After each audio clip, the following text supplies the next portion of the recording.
Jarvis video session. In this particular video, we're going to be going over a zombie trade and how you would take it. So let's get started.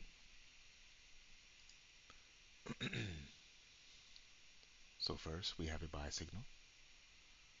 Okay, A1. Let's pause it here. Now, as you can see, this was a B key, two samples, 50% win rate. Duration is 56 bars though, so definitely a grinder for sure. Um, it was playing around in the X neutrality zone on the high time frame. The state TDS the tempo drift in state TDS, we had it as a runner. Price was ahead and it was balanced. When you see the state as balanced, it means that the market doesn't know where it wants to go yet. So this is not even this is a buy signal. You want it to be, moving. You don't want it to be indecision. So there is some indecision here. And as you can see, you can see right in the flow already, by the time this A2 printed, you can tell that there's a bit of some indecision going on here. So let me show you exactly when this becomes a zombie trade. Continue to play the button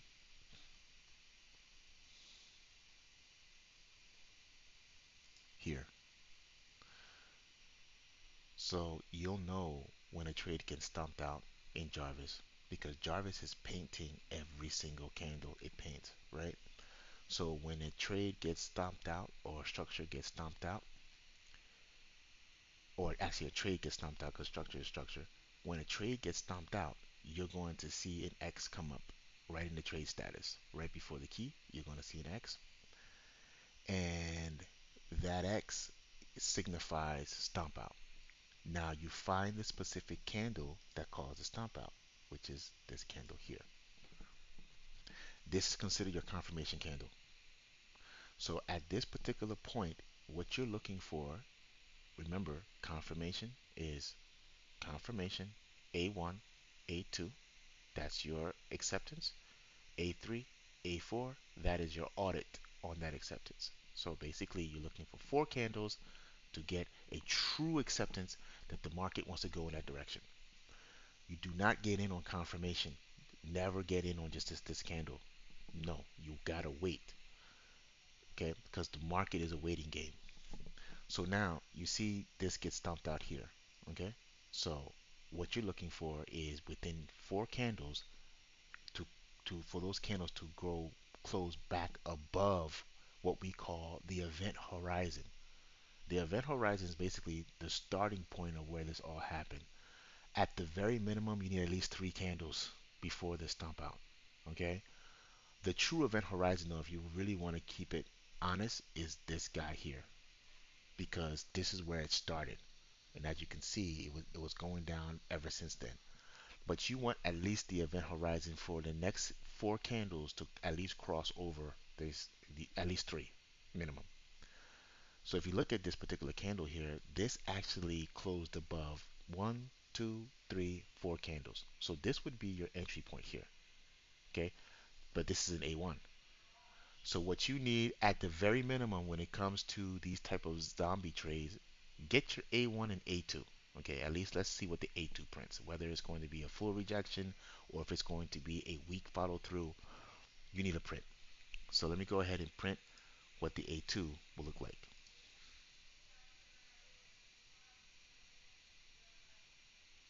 All right, so there's your A2 right here. So this will be your entry. Okay, now if this is your entry, you would take your long box. Okay, uh, where's that long box there? And you would snap to the close. Now your stop, bring it here because technically this is the candle that stomped out this trade. And you can do a 1-to-1 or 1.5. It's up to you. Um, this one we're going to keep it 1-to-1. Drag this out. Delete this guy. What you're looking for is once you put your limit order in, you need the market to tap you in within 10 bars. This is on a 2-minute chart. Okay, so it's a 2 minute chart. 10 bars. You're giving the market 20 minutes to grab your order. If by 10 bars you don't get your order tapped in, close out the order. Okay? So you hit the play button.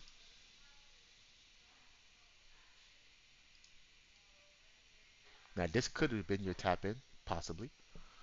Um, but let's continue.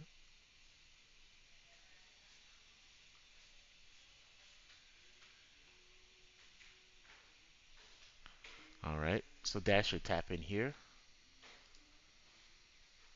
This guy, or even this guy. But either way, you're tapping in. Continue to play.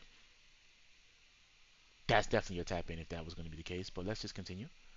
You see it's coming down. It's working its way back up. It's bouncing off of 200. Working its way back up. Pausing a bit. There's your tap in. Bingo.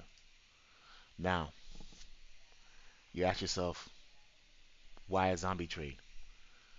Jarvis is going to journal every single signal all the time. So literally, you are a spectator in Jarvis world while it is synthesizing the market. So when you see a specific signal appear and you start to see things like balanced, or you don't like the statistics too much on this, or you say, you know what, I'm going to sit this one out and wait and see what happens. You could actually get in on a zombie because once the specific trade gets stomped out, everything turns translucent. This is considered a zombie trade. Basically, we call it a zombie because if you're a fan of The Walking Dead, that's what these Rick Grimes and his team would do, right? They would wear the clothes of the zombie and then be able to walk amongst the zombie. So that's basically what we call this as a zombie trade, which is really really a cool innovative way of thinking of how to get into these particular market structures. So this is the zombie trade. If you look at the DNA, it did say it was structure led, it was persistent, the confidence score was a 1. And keep this in mind, this DNA is not based off of your stop loss. It's not based off of where Jarvis puts the stop loss. I'll make something very clear here. This DNA is saying this structure is persistent and is structure led. The zombie happened because the stop got hit. That is all. But technically, it is a zombie, what you would consider a zombie continuation, meaning stomp out and continue on the same path of what it was going to be building it out for in the first place.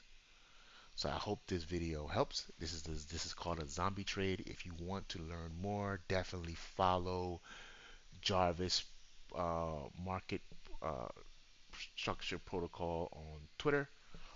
There's Jarvis MSP on Instagram, TikTok, definitely this YouTube page. And if you're interested in taking Jarvis for a spin for a 48-hour test flight, definitely check out the pin comment where the WHOP is available, and you can actually access the software from there. More videos to come. Thank you.